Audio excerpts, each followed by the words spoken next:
Bonjour, ici Dr. Paul, Bureau de santé de l'Est d'Ontario, avec notre mise à jour pour COVID pour aujourd'hui, le 8 juin 2022. En effet, je vais commencer comme d'habitude.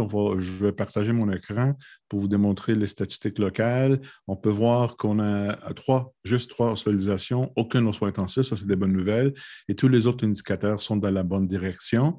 Je vais partager un peu au niveau des cas dans notre région, juste pour voir au niveau historique, le temps historique. Vous voyez que ça, c'était en mois de janvier, décembre, qu'on avait le cinquième vague. Là, on a passé le sixième vague, vous voyez, en mois d'avril. Là, on est rendu à peu de cas, mais encore, on a des cas quotidiens dans notre région, mais ça va beaucoup mieux. Si on voit aussi au niveau des locales, j'ai une autre diapo que je vais te montrer. Ça, c'est tous les bureaux de santé dans l'Est d'Ontario qui commencent à Brockville et on voit encore la trajectoire ici, ça va en diminuant pour des cas, etc. Mais qu'est-ce qu'on peut voir ici, c'est que si on voit les cas confirmés par 100 000, on est deuxième par population après Kingston.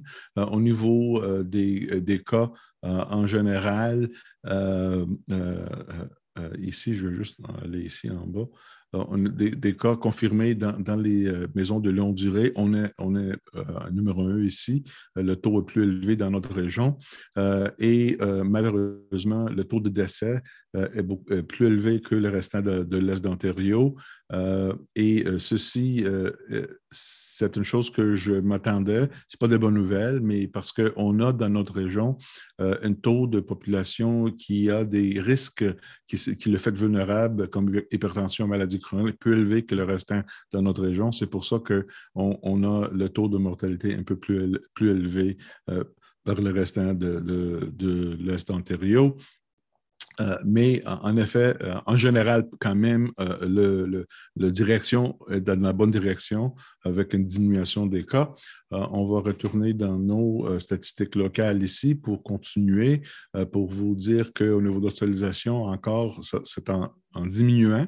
Ça ici, ça, c'est les patientes hospitalisées qui sont positifs pour COVID, mais pas nécessairement pour COVID. Mais ici, on voit qu'on a à peine 3 actuellement. Ça va diminuer de façon importante depuis le mois d'avril, qu'on est rendu à 3 et parmi eux, aucun soin intensif à ce moment-là. On voit au niveau de la positivité, on est rendu maintenant à peu près à 6,4 %. Ça, c'est bon. Vous voyez ici, on était à 15, 20, 30, à un moment donné, donc ça va en diminuant. Ça aussi, c'est un autre bon indicateur que la transmission commence à diminuer dans notre région. En parlant des éclosions aussi, on est rendu maintenant à 6. Donc, vous voyez qu'on était à 22, 21 ici, là, ça en diminuant. Donc, ça, c'est la bonne direction aussi. Et finalement, au niveau de l'eau usée, on voit que ça va diminuer. On voit une diminution dans toutes les places qu'on fait les tests. Il faut dire aussi que tous les statistiques que je vous ai montrées donnent la même direction en diminuant à travers d'Ontario aussi. Qu'est-ce qui reste ici? Donc, on reste ici avec les vaccins. Je vais vous démontrer ici. Là, on est rendu à 57,3 % des personnes dans notre région, 12 ans et plus, qui ont reçu la troisième dose. On a encore du travail à faire. 43 % ont besoin parce que la troisième dose va vous donner une protection plus élevée, plus longue au niveau de durée et aussi ça va protéger, si vous êtes malade, si vous contracterez le virus COVID, malgré que vous avez reçu votre troisième dose, vous allez être beaucoup moins contagieux que si vous avez eu 2 doses ou moins. Donc, ça, on a encore de bonnes raisons pour vous protéger, surtout contre l'Omicron. On voit ici, au niveau de la quatrième dose, on est rendu à peu près à 32 % de la population, 60 ans et plus. Et on voit ici plus proche que, plus spécifiquement, 55 % des personnes plus que 80 ans ont reçu la quatrième dose.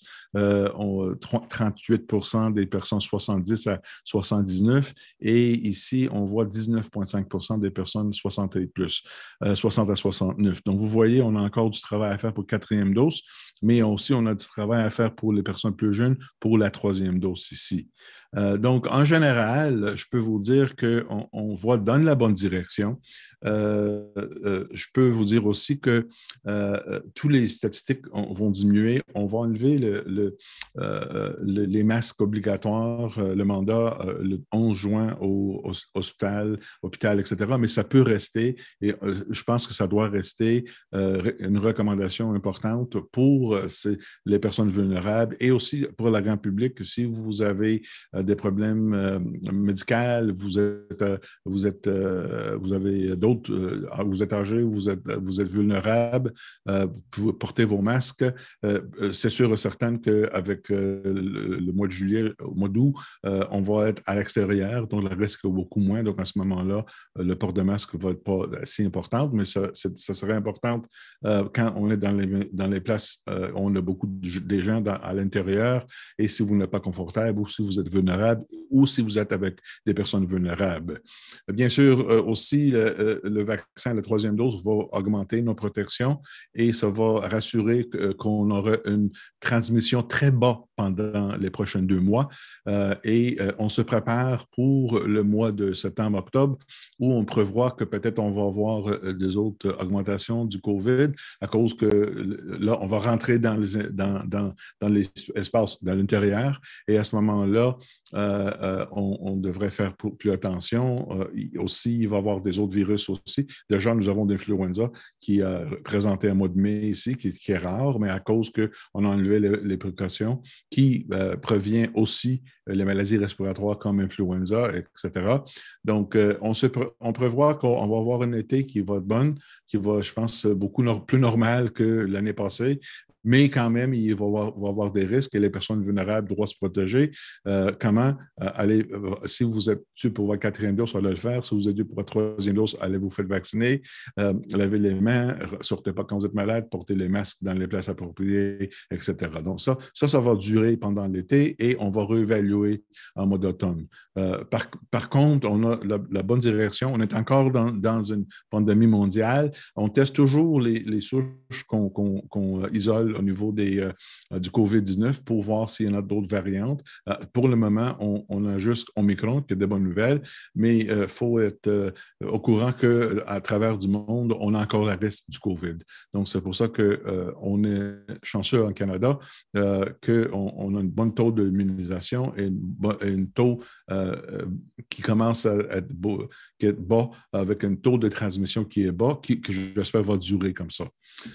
Donc, et ça, c'est grâce à toutes les personnes qui ont déjà se faire vacciner, qui continuent à pratiquer tous les conseils de santé publique, des mesures de santé publique. Je veux juste parler un peu du monkeypox, du variole qu'on voit maintenant. Je peux vous dire qu'en Ontario, il y a 8 cas confirmés, aucune dans notre région. Nous avons testé quelques-unes, mais c'était négatif. C'est un risque très bas en Canada pour le moment, mais il y a des avis pour les personnes qui voyagent dans les autres pays. Juste pour vous rappeler, c'est un cousin la variole, on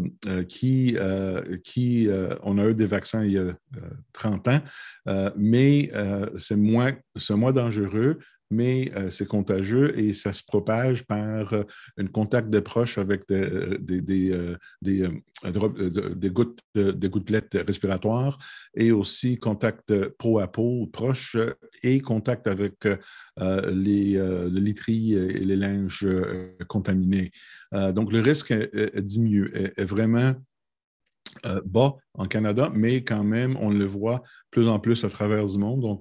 Donc le Santé Canada a émis un avis aujourd'hui. Quand même, nous avons une surveillance étroite dans notre région avec nos partenaires dans les hôpitaux, etc.